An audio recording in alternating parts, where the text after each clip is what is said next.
Hey guys, welcome back. This week we're gonna start off with our finance edition of the week. With me, I have Shravan. What's good, guys? Unfortunately, we don't have Krishna with us, so it'll just be us two, the OG hosts. We went from 6 people in our latest, what was it, Israel and Yeah, Palestine podcast to now two. right. How quickly times change. Yeah. Oh, people are busy. Yeah, yeah. But yeah. I guess let's get it started. hmm I know you had some stuff you wanted to discuss, but I don't know. I kind of wanted to focus on the Epic Games versus Apple trial that's just recently ended. For those of you who don't know, Epic Games and Apple have had, what is it, almost been 8 months at this point? I think Yeah, it's last been a long summer. time. Yeah.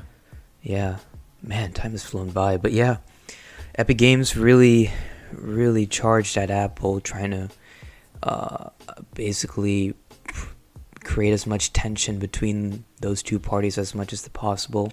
hmm They think Apple has basically a monopoly over the App Store and just try to skirt around some of the rules. Apple didn't like that, took down Fortnite, which is Epic Games' I think main revenue source, or one of the main revenue sources. Yeah, it's pretty much like their flagship game, right?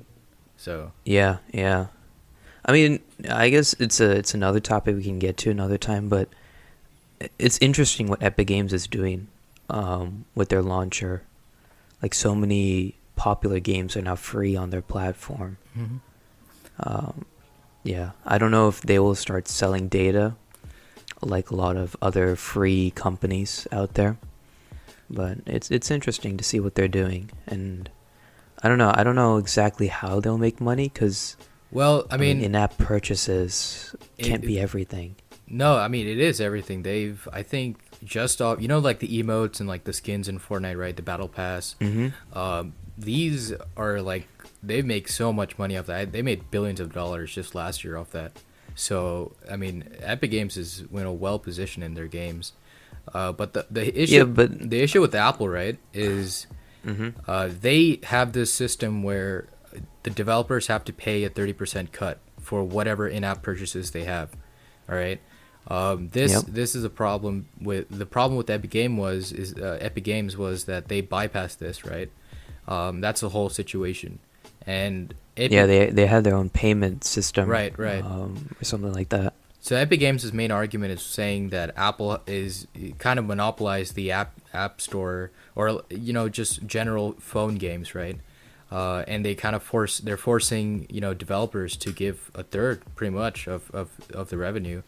And I mean, you can't really argue against Apple's whole argument is, we're not the only apps that are out there. Go put it on Google Play, go put on Windows Store or something. Amazon, Right. yeah.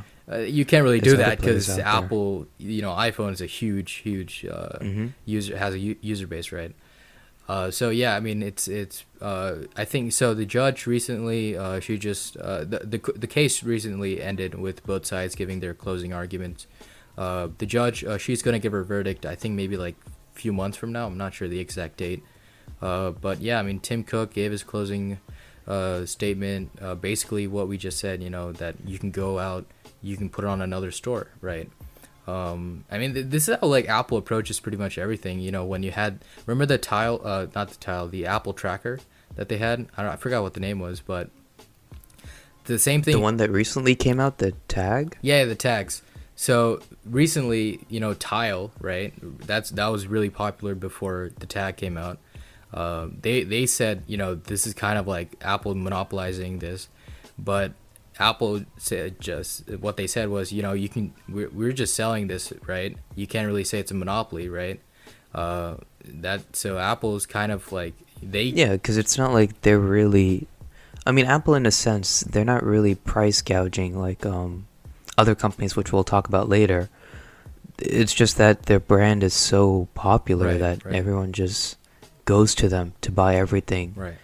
Um, do they take advantage of it sometimes? Yeah, I mean, look at all the latest products that they have out there. I mean, there with Apple, there hasn't been much really technological, innovative products that we've seen hmm since Steve Jobs has stepped down and passed away. really what Tim Cook has done is take Apple from an innovative idea into a very profitable business, Right. which he's done a really good job of. He's taken to the strengths that he has as the CEO of Apple Mm-hmm. rather than copy what Steve Jobs maybe would have wanted him to do. And that's very admirable. Do they have a monopoly? I don't think so, especially considering the fact that I'm pretty sure Android has a bigger user base than iPhone worldwide, at least, Right. if I'm not It mistaken. does. It does. So yeah, in terms of what Epic Games is doing, I mean, that's just the way the business works for them. Without Apple, without Google, without even Amazon or Windows, I mean, you can't really, play. I mean, they created the system. You can't really blame them for doing that, can you? No, it to make the monopoly argument is really really tough. So I mean, like I think like recently, I don't want to get off on a tangent, but Amazon on their store, their Amazon Basics line, right? There's this camera tripod that was selling. They were doing millions of sales, and then Amazon came out with their own tripod, Amazon Basics tripod, and then they just took off the product. So that was They took off the product. yeah, they banned the product. Oh wow, I didn't even know that. I know they have like their Amazon Basics, but banning it? Yeah, they banned the product.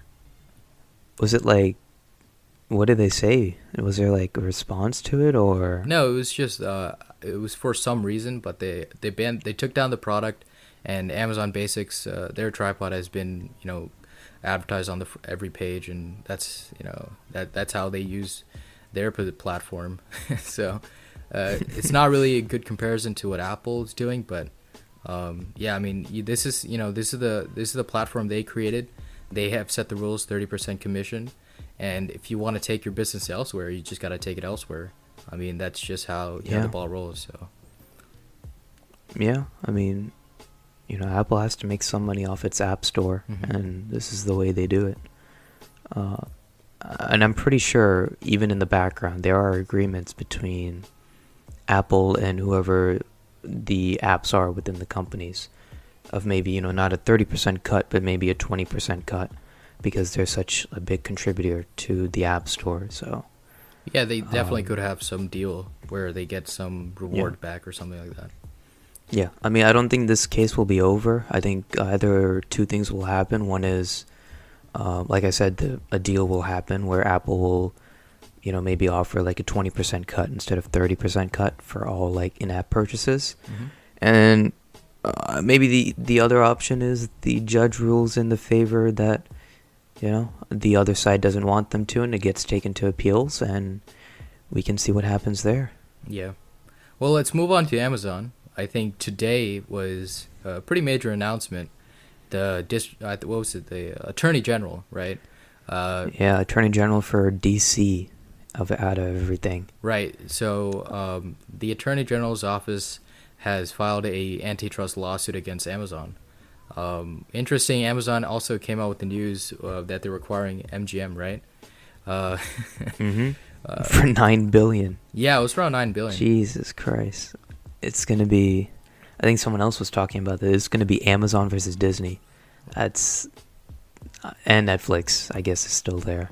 Yeah, I mean, I don't know if MGM has a lot of rights to certain stuff. Like, I know, like, one of their big franchises was the James Bond franchise. But other than that, I mean, in terms of IP, I think Disney and probably Netflix still surpass. If like Amazon was acquiring, like, let's say like Warner Brothers or something, then that would put them in a very competitive edge. But I mean, for MGM, the production company, I wouldn't say it's really a big competition to Disney or the likes of Netflix. I think maybe what Amazon's trying to do is improve Amazon Studios in general. Mm-hmm. Because they do have pretty good shows on there. I know I know you've been watching Invincible on there. Yeah, very popular show. Oh god, Yeah. I've been watching Goliath actually very recently. It's a good show, but the ideas are there. I just think they just want to improve on the studio aspect, which is why they've acquired MGM, Right. or planning to acquire MGM. Mhm. And honestly, $11 billion for Amazon at this point is like a drop in the bucket for them, isn't it? Yeah, they acquired with the debt as well. Yeah, so they really don't care. Yeah. But yeah, I guess with the antitrust law itself, it's very interesting. You know, usually attorney generals for big cases, the states will team up with each other. So just for, I think, Attorney General Carl Racine to just file the Amazon case on his own for the district itself, it's I don't know, it's kind of odd. They must have I a don't really know good why he would case do that. if they're going after Amazon. Yeah, I mean, I hope, like, so many people have tried to take down, Amazon. I mean, there's still, the DOJ case against Google, Hmm. and that trial is only 2023, so who knows how long this case will take. Yeah. But yeah, like you were saying before, the third-party sellers, Amazon has been prohibiting them from offering products Yep. at lower prices compared to their platforms. That's their main argument now. Yeah, I mean, like, Which I definitely agree even with. like the Amazon Basics line, right? They're pretty much making Mhm. everything, right? Keyboards, mouses, clothing, Yeah. they're making everything. And that's what they advertise when you search for something, right? When you search for like a basic mouse, that's the first thing that comes up, right? Amazon's Choice, which is usually Amazon Basics, or something probably someone has paid off Amazon for. Right, right. Is it fair? I mean, it's their platform, it's their product. They have full right to market it however they want, right? But it is kind of suppressing competition on their platform. Yeah, I mean, to not allow those third parties to sell it at a lower price, that might be pushing the issue. I think that has pushed the Mhm. issue. If they can prove that's the case, then yeah, Amazon might have to take a step back. And I don't know, figure out what it needs to do next. Right. Because I don't know, I've kind of noticed recently, especially when I've been shopping on Amazon, that a lot of the items that they're selling nowadays, you can find it cheaper elsewhere. Even Best Buy had, a couple headphones I was looking at that was cheaper than what Amazon was offering, Hmm. which wasn't the case before. Right. So But the whole thing with like Amazon is you get the Prime membership, and then you get like 2-day shipping, Mhm. 3-day shipping. It's Yeah. right there at your house. You don't have to leave the car, or you don't have to leave the house, get in your car, or you go to Best Buy and they do 3 to 5 business day shipping. Right. Amazon just has the infrastructure to do shipping better than anyone else. So that's why. I agree with Right. that. Yeah. But Yeah. Would I pay the higher price for convenience? Yeah, certainly. yeah. I do see where you're coming from. Yeah, I mean, this is like every, can we really criticize Amazon for doing this on their own platform? It's just a lot of platforms have just grown so big, right? Like Google and their search engine, Amazon with Mhm. e-commerce, Twitter with social media, Facebook with social media. They've just grown so large. It's it's their platform. It's not can you impose laws and regulation? Can you bring government into this? I mean, how do you facilitate a free market, or free for everyone?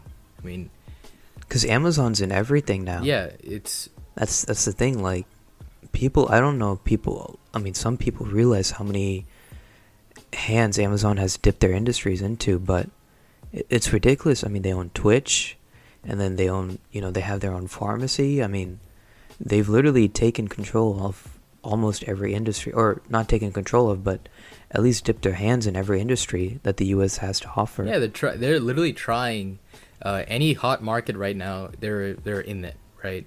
Whether it's I don't even think it's hot market. I think it's just taking the market share. yeah, I mean, like last year Eevee was like it was really hot market, right? And Amazon comes in, they do a deal with like Rivian. They also acquire these startups that are working on self-driving technology. I mean, Oh yeah, I forgot about that. yeah, they're just so powerful now, and they're just testing waters in every market, trying to be profitable or trying to corner that market. It's just crazy how big Amazon has grown. It's honestly like, I mean, I think one way to explain it is probably just their lobbying interest. I mean, if you take last year's data alone, Facebook and Amazon topped the charts for government lobbying, and it just seems like they get their way with the public policy, and they just continue to grow, and government is not keeping a check on them. And I guess the district attorney at DC is coming out with this case, and let's see what they do. Yeah, I mean, I don't know. This will take years. Amazon lawyers will definitely like make sure this this doesn't, or this takes so much time for the attorney general to do that either a new administration comes in or they deplete the resources. Yeah. Well, the district attorney needs Harvey Specter on their team if they want to take Amazon down. Oh gosh, the best closer. Yeah. And Mike Ross to do some dirty shading as Right. well. Hey, who knows? Maybe Meghan Markle can come back into the spotlight. Yeah. She's got the bigger Yeah. issues with the royal family. Oh gosh. But yeah, with Amazon, I think a reason for their, I guess, price gouging in a way is they're trying to focus on net income now. Mm-hmm. So like they've mainly focused on revenue in the past, which is why their prices were so low. And it was only like I think 2015 where they started becoming, or 2016 where they started becoming profitable again. Mm-hmm. Like after taking their AWS and Amazon Prime services live, like that was the first year they were profitable again. Mm-hmm. And they kind of were at a steady pace until about, I think, 2018. And then, the past year is sort of an anomaly on its own, but they've just been trying to increase net income. I think that's their new goal now, finding ways to prove to shareholders that they can provide money to them. Right. Yeah. And yeah, this is one of the ways they're doing it. Yeah, that's definitely true. But yeah, I mean, speaking of AWS, I mean, they've just grown into this behemoth. It's honestly insane how much of the market they control. It brings up questions whether they should be spun off, split from Amazon or something like that. I don't know if they ever will be. I think, like I said, Amazon wants their hands in everything right now. Why would they spin off one of their most profitable businesses out there? Yeah. And the margins in cloud computing are insane. So I don't think they'd ever want to get rid of it. Yeah, well, we'll see how they go, how Google, Facebook, Amazon, they deal with antitrust lawsuits in the coming decade. I'm pretty sure it's going to increase more than ever, so... Yeah, as long as Democrats stay in power. Yeah, that's true. We don't know of that. Well, let's move on to cryptocurrency. I think the crypto has had a wild week. Oh god. Yeah, where do we start? Well, let's start with? on when I woke up and I see Bitcoin down like 20%, Ethereum down like 30%. Everything. You talking about this week or last week? It was a few days ago, right? When it crashed. Yeah. I mean, there was last week as well where it fell to 28K, and then this week fell again. Yeah, it did within one day. I think Elon Musk tanked it and then he saved it again. He basically tweeted out that he's working with these miners who are moving towards clean, renewable or a renewable way of producing or mining bitcoins. And that tweet it's insane. just spiked everything. It's honestly insane how this guy controls everything, like with just tweets. How much power does he have? I don't even know if it's net worth anymore. He's literally controlling the Bitcoin market. Yeah, the crypto market. He just says Tesla has diamond hands on Twitter, and then everything just stabilizes, just stops from crashing. I mean, what the hell? I mean, how do you put a check on this guy? I mean, he can tweet anything regarding crypto, and the market just starts spiking. Yeah, but I think the main things we should cover are China and maybe Right. India's stance on the crypto market. Probably, yeah. Along with I forgot the word. Yeah, I think let's just start with China and India for now. Well, China said, China's the bomb. They dropped the bombshell news, right? That's probably why yeah, most of the sell-off happened. Basically, banning their financial institutions from using crypto. They're banning all the cryptocurrency miners from mining cryptocurrencies out there. They're cracking down on them, and they're looking to do a full shutdown of cryptocurrency in their whole country. I mean, it's 2.2 billion people. Just that whole population segment just out of the cryptocurrency market is just that's huge, right? And that's why you had to sell off, right? Without people, without a user base, you can't really grow anything. And for China to be out, that's a pretty big blow to the cryptocurrency idea. yeah, and that was the main reason Bitcoin heavily dropped. Yeah, it dropped like 50%. I guess, yeah. Even though Musk has power, it still shows that most investors are still looking for what the government is saying about this. Yeah, I mean, it was. I think even like Elon Musk, he came out and said that Tesla wasn't going to be accepting Bitcoin too, right? Which is really funny because Tesla actually produces more carbon, or what's it called? They have a bigger carbon footprint than like Bitcoin miners if you take the data. So for him to say like Bitcoin is they're producing so much, they have such a big carbon footprint, kind of hypocritical. But his tweet saying that they're banning Bitcoin was that's probably what started the sell-off. And I don't know if they're going to sell their Bitcoin. They have what, 5 billion or 1 billion worth of Bitcoin? No, it was like 1.8. So I saw a report where their Bitcoin losses exceeded their the profitable quarter that they had. Oh Lord! Oh no! So I don't know what Musk is. I don't know what their decision's going to be. Oh man! I mean, it's interesting where Tesla will go. I think. I don't know. From when we did our debate, I think they're in a worse stance. Yeah, I think they're in a worse stance than I originally believed. I mean, I think Tesla, in terms of the valuation, is probably going to drop. But in terms of what their revenue and their sales, are same thing. But the production is going to go up, right? The only thing that the market has problem with is the valuation. So when the stock goes down, it's not like the company's going down. The company remains the same, and they're producing cars more than ever in China and Germany, and they're building all their gigafactories and batteries. They're still the world's largest lithium battery producer, and they're continuing to. So stock's not the company, right? But I think, but I think with Tesla, when Musk tweeted out saying about the environment and how mining was detrimental to it. I mean, yeah, it's like you said, right? Like Tesla cars, to produce it, they emit more carbon footprint than the average car maker does. It's only you have to drive, I think Wall Street Journal did a report on it. I think it's about 16,000 miles to actually, make up the difference.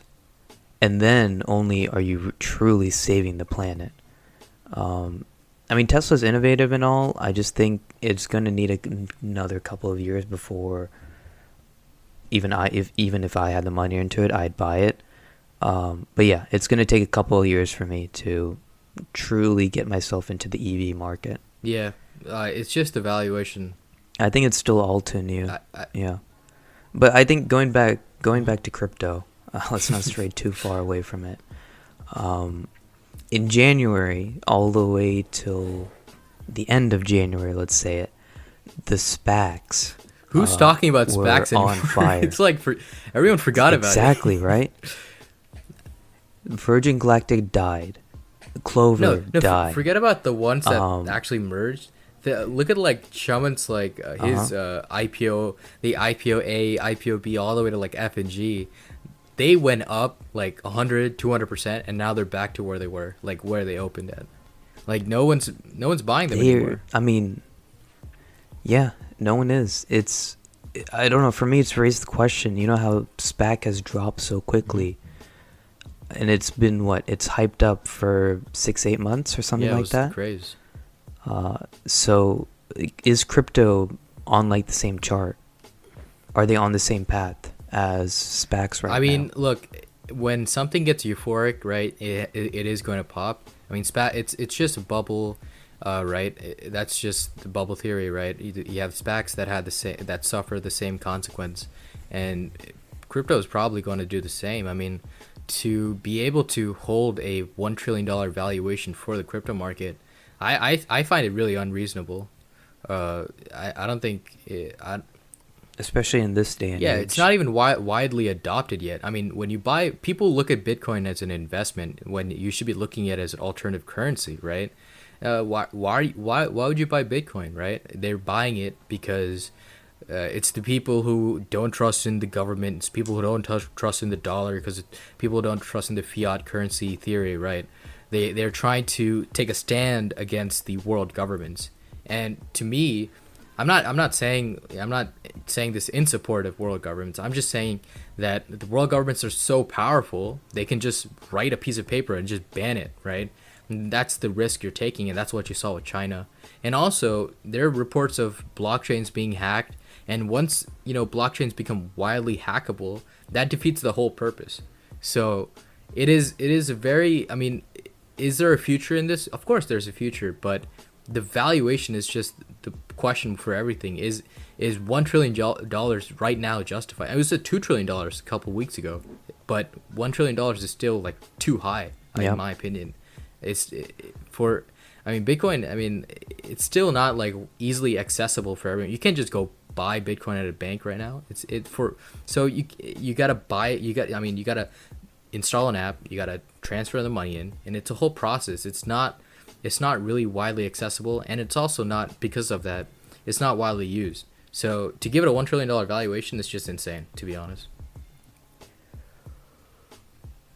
Yeah, I kind of agree with the bubble stance. I mean, the main thing I see with crypto, I don't see it as a hedge to inflation, just based off the fact of what we've seen over the That's what past Shimon couple said, right? months. Uh, He what said did the he say? exact same thing. He views like Bitcoin as a hedge to inflation, or cryptocurrency as a whole.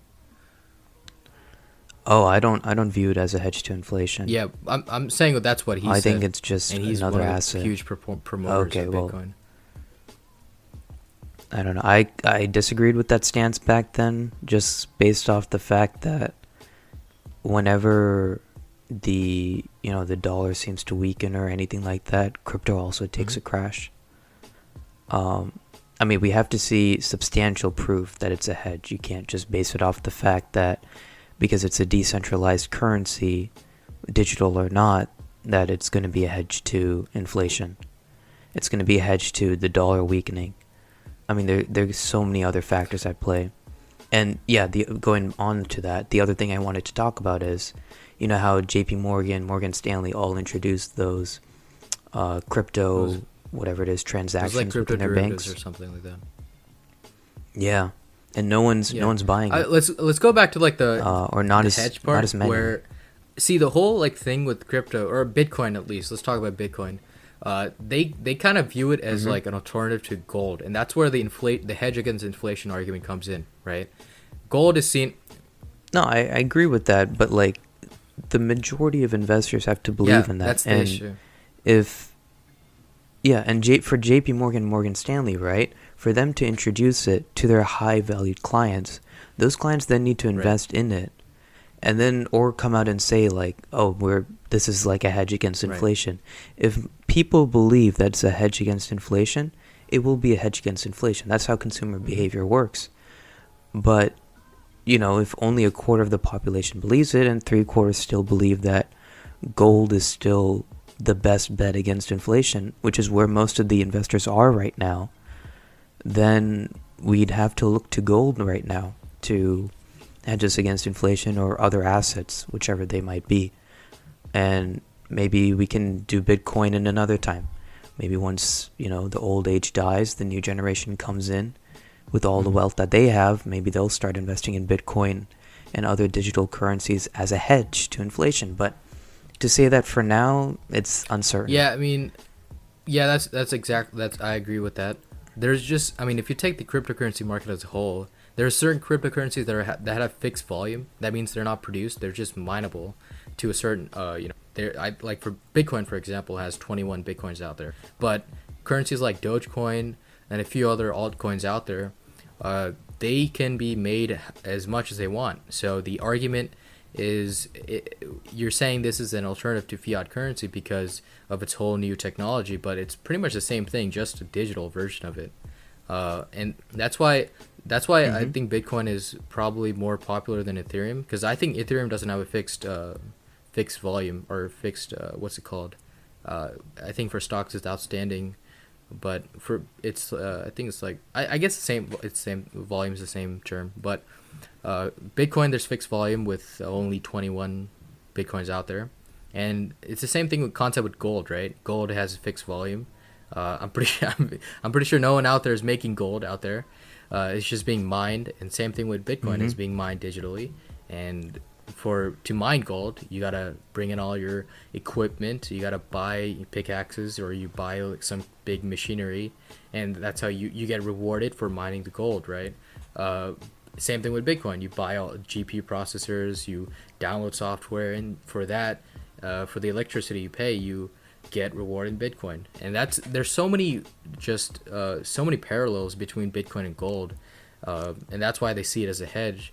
But it has to be widely adopted, right? You can take gold, go to a pawn shop, and you can get the dollar value. You can't do the same thing with Bitcoin. It's not there yet, and that's why giving it $1 trillion market cap is just unjustifiable. And the whole reason why it's up there is because of retail investors. That's the key behind SPACs, and that's the key behind cryptocurrency and pretty much all bubbles out there right now. It's just people are buying into it, not being educated on it, and that's a serious issue, actually. I mean, there's parallels with the internet bubble too, right? So have you gone on like TikTok or something, and you see like people promoting some random coin out there? Like Shipcoin was like, all I know is SafeMoon. It's literally like the internet there. bubble, right? You just slap .com and you promote the stock. Same thing with this crypto, right? I think like someone called it out as being a pyramid scheme. Someone creates the currency and they pay promoters to sell the cryptocurrency out there on their platforms, and that just keeps going down and down until everyone buys, and the top guys sell out once it gets pumped up, and the guys at the bottom, they suffer the losses. And this is happening with a lot of currencies out there, and I don't know where this is going to end. There needs to be some sort of board that will oversee stuff like this. I don't think any board will accept that. I think the main thing with crypto, at least in my opinion, the main benefit you can get out of it is in forex markets and all, you lose so much money if a currency devalues for multinational corporations.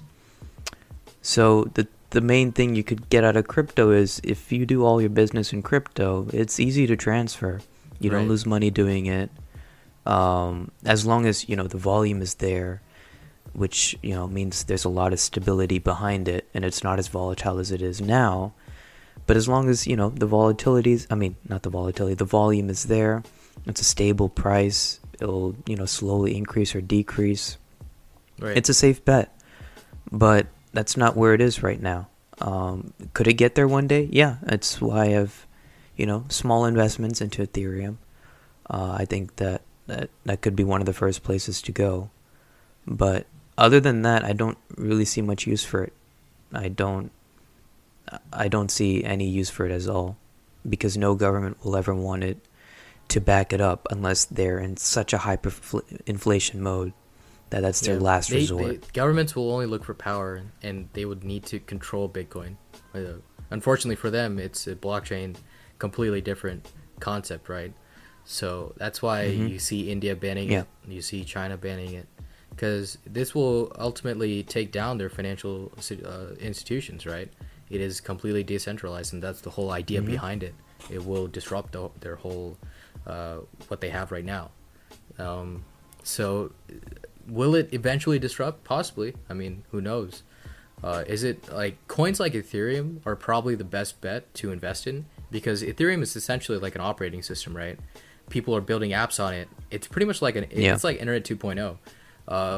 So that's probably one of the best cryptocurrencies out there over Bitcoin. So if you guys really want to invest in cryptocurrency, Ethereum is probably your best bet. Yep. And I think I don't know if you have any more topics to cover today. There was one more thing I wanted to cover. Yeah, go If that ahead. was all right. Yeah. So I mean, this only came in like a couple hours ago, but India has. There's been rumors within India that they're planning to ban WhatsApp, Oh no. Facebook, and Twitter. Are you sure? Yeah. Um, That's what I'm hearing, man. what are they trying to do? They're saying it's, I don't know. They're saying it's tomorrow. That's totally unlikely. They'll not do it tomorrow.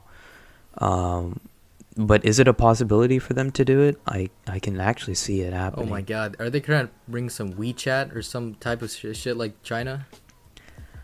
No, No, no way. I'm not saying WeChat. they're I gonna don't- bring WeChat. I don't I'm exactly saying they're know probably what gonna they're do trying to something do. like WeChat, where like the CCP has like their own system, right? Modi Chat is what they're Yeah. gonna do. I mean, man, I couldn't believe it when I saw Damn, it. that's gonna take my top Um, position Facebook. I didn't realize this. What the hell? Yeah, I mean, this only came. I don't think it will happen, but it's like heavy rumors. I mean, if India Times is reporting it, you know something's up. It's not like some Twitter tweet has gone out and I've seen it there. But yeah, I don't know if Modi's trying to suppress them, or yeah, I think he's just trying to suppress.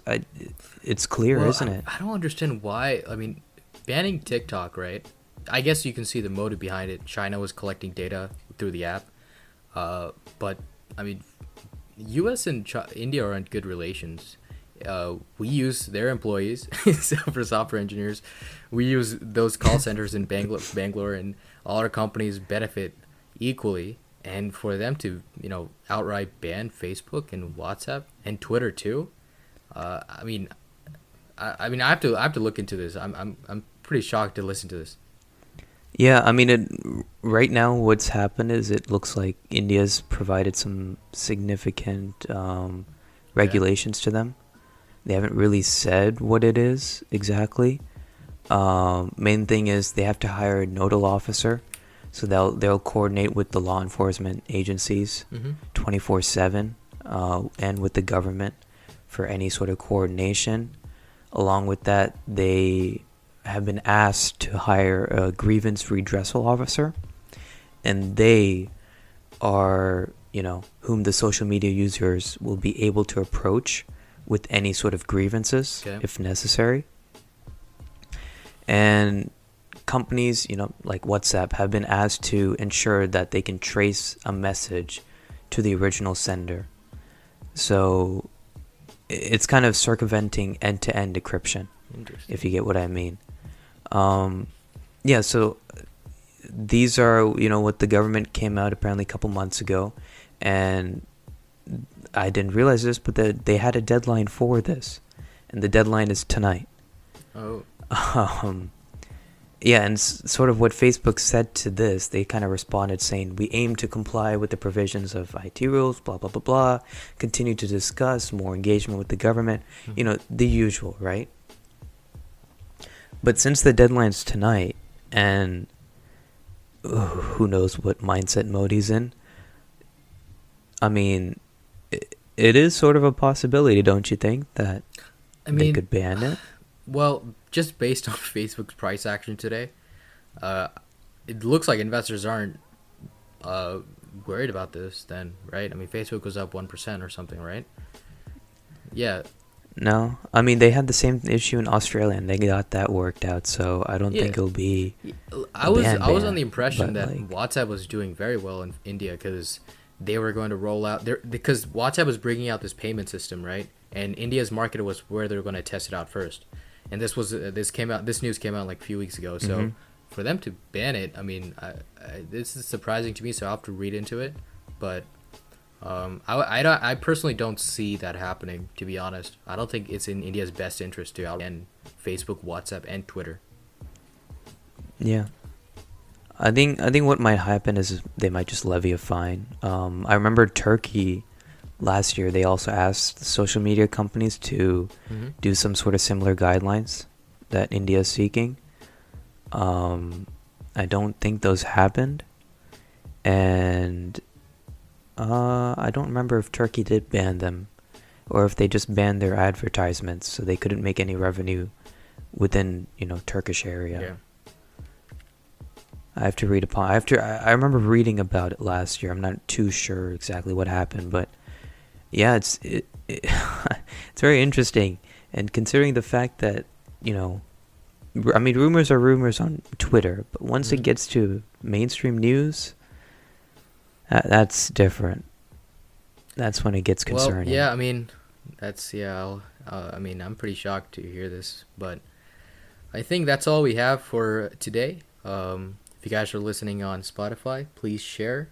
And if you guys are listening on YouTube, please like, subscribe, and stay tuned for Thursday when we'll have our foreign policy update. And hopefully Krishna will be on that day. Yeah. It's gonna be fun. Get your vaccines, everyone. We'll see you all next time.